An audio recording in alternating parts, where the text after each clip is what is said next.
Degree college.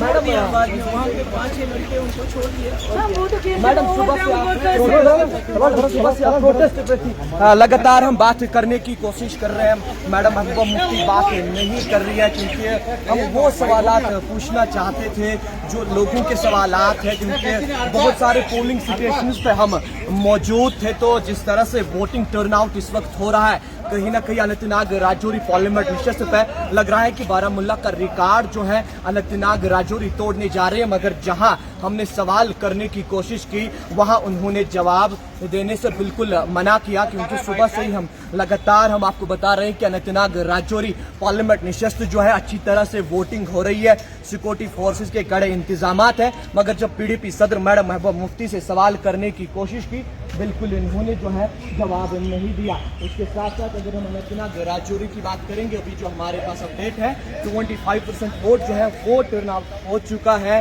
तो कहीं ना कहीं लग रहा है कि अनंतनाग राजौरी जो है रिकॉर्ड तोड़ने में शायद आगे रहेंगे। जो बारामूला में 60% हुआ था, शायद वो रिकॉर्ड टूट जाएगा आज। मगर फिलहाल तस्वीरों के अंदर आप देख सकते हैं गवर्नमेंट डिग्री कॉलेज अनंतनाग की ये तस्वीरें हैं। पीडीपी सदर मैडम महबूबा मुफ्ती यहाँ पे पहुंची।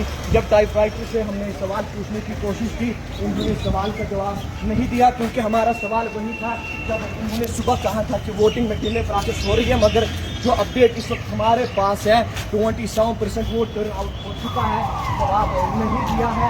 लगातार हम बातचीत करने की कोशिश कर रहे हैं, मगर जवाब देने से जो है पीडीपी सदर इनकार कर रही है। क्योंकि सवाल सीधे था कि अगर आपने सुबह इल्ज़ाम लगाया कि डिले हो रहा है, तो किस तरह से जो है 27% तक 12.5 ही जो है अनंतनाग राजौरी ने क्रॉस किया।